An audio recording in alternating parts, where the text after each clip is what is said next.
All right. UpIsNotJump posted this how long ago? 4 days ago. Not too long. Not too long ago. Star Trek is still an absolute nightmare. This is why. I am not sure what to expect from this besides Star Trek and him being tortured. So let's just go. Let's watch what he has put himself through again. What has he done now?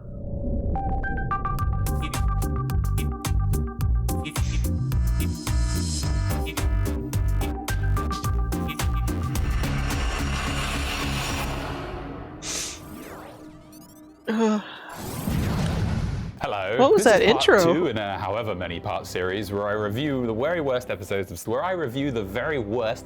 Star Trek. If you'd like to see part 1, it's here or in the description.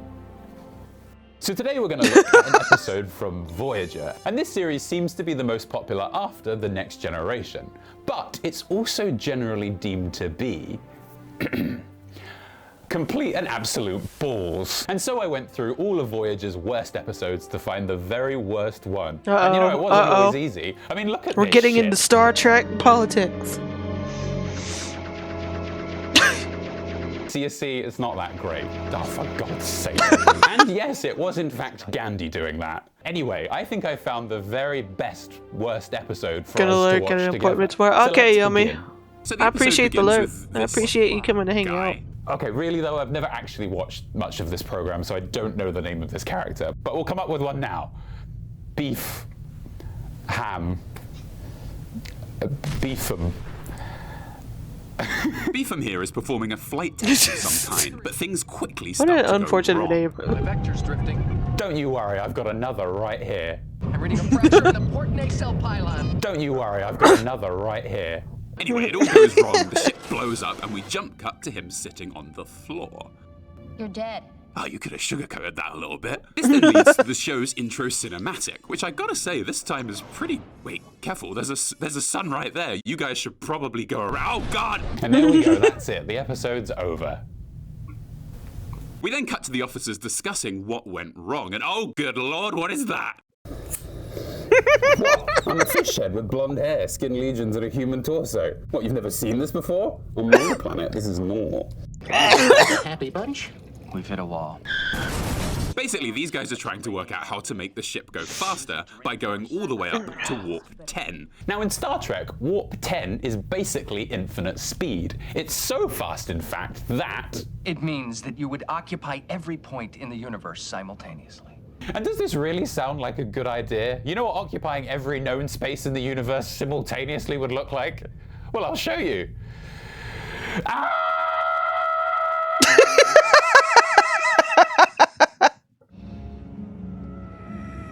Oh my god.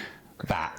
If you achieved warp 10, we could be home in as long as it takes to push a button. The fish person then gives them some advice in the form of complete and absolute gibberish, As the ship went through the nebula, it sent out a dark matter bow wave. which then inspires the officers to respond with further nonsense. Create a velocity differential. The fuselage would be traveling at a faster rate of speed than the nacelle. Set up a depolarization matrix around the fuselage. They thank Mr. Fishhead, and soon we get to them trying out their new plan, which seems to be Flashing going lights enough. warning. He is approaching the threshold.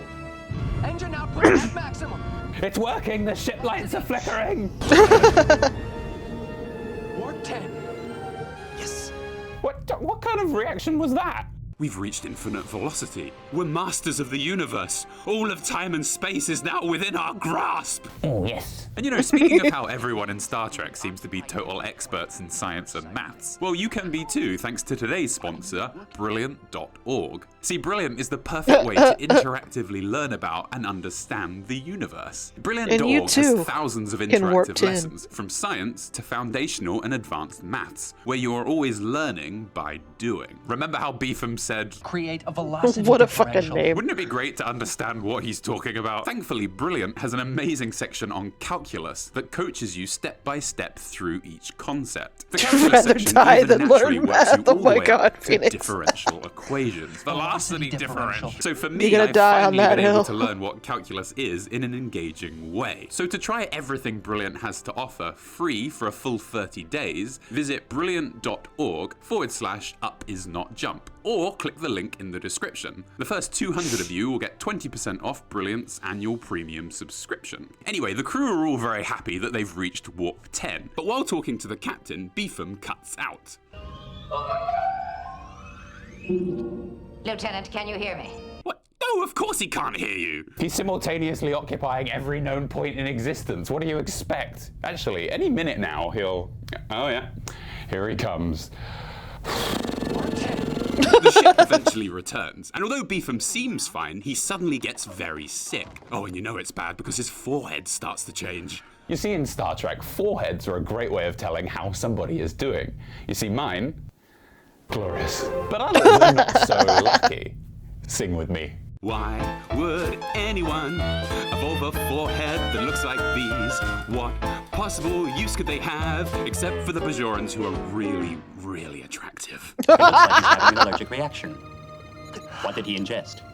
Just a cup of Neelix's coffee. It's a miracle he's still alive. You get it? Oh, my patient's dead. His cellular membranes are deteriorating. He's dying. Okay, all jokes aside, I love the way this guy talks. His cellular membranes are deteriorating. He's dying. Beetham then starts to suffer from what can only be classed as negative Nancy's syndrome. What I remember most about being a kid are the times I spent in my room crying. Okay, so I think that this is where things are really going to start to derail. I mean, who talks like this? I lost my virginity in that room. Increase dosage to 98 rads per second. Pepperoni! Kiss me. All right then, come here. Pepperoni! Oh my God! Ronan? It's you. You came back. Life is a roller coaster. Anyway, Oh my Beetham God. continues to get even worse. His lymphatic system is collapsing. Oh no, hopefully he won't die really painfully. He then asks to be let out of sickbay, but unfortunately he can't breathe oxygen anymore. Sorry, Tom. If we let down the force field, you'll suffocate. Oh, what's the difference? I'm sorry, say that again? Oh, what's the difference? This can't be happening. What's the difference? I wore Star Trek cufflinks to my wedding. What's the difference? I wear a What Would Picard Do bracelet. What's the difference? I must mourn.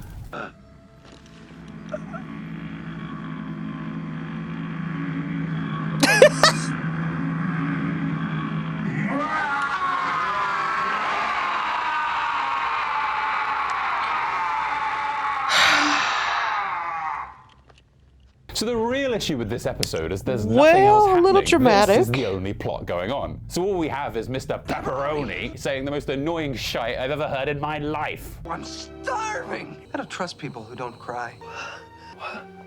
Do you cry? So Captain Janeway comes to visit him in sickbay, but things get really gross as we see he's started to mutate even further. Pretty disgusting, huh? Ah, I've seen worse. Ow!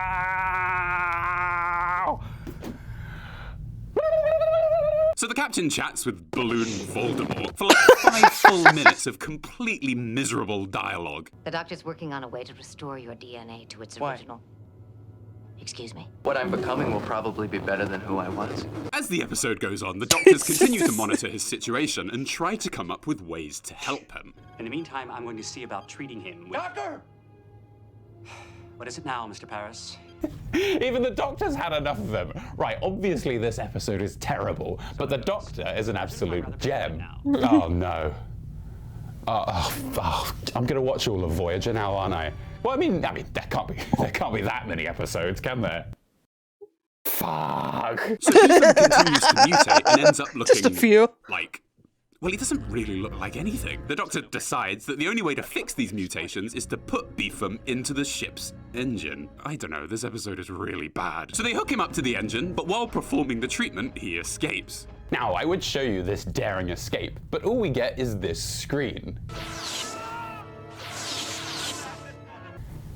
They must have been running low on budget. Oh my God, this is They were terrible. always If running only low you on could see budget. the extent of how expensive this would be to show you. Beetham then sneaks up on Captain Janeway and knocks her out. He then puts her in the ship from earlier and goes to Warp 10 again, but There's this better time episodes with of Star her Trek about there. people turning into non-human species. I think he's like trying to find the worst episodes in 3 days then pass, So- but the crew do eventually manage to track down Beetham and Captain Janeway to this jungle planet, where they find some giant salamanders? It's them.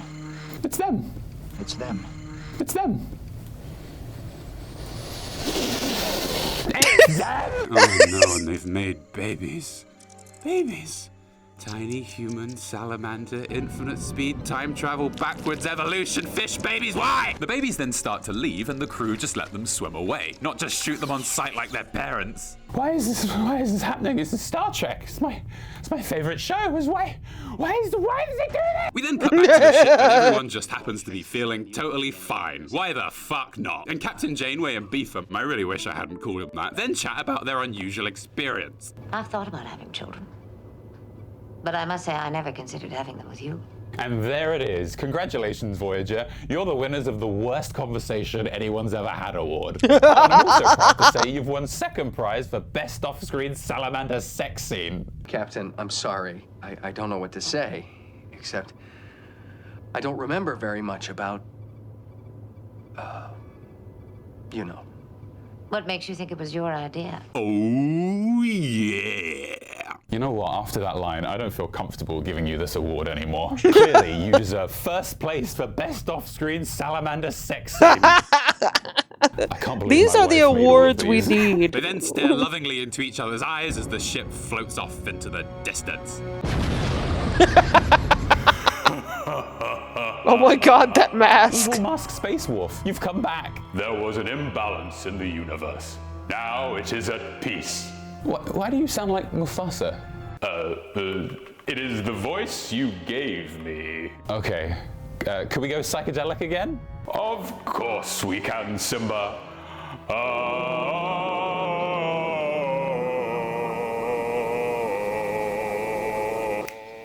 What a tune. I've heard about you. You're Prejufish. You're the Screaming Aquatic. Please go to the next scene. Oh my God. Ugh. His videos are always fucking wild, no matter what the topic is.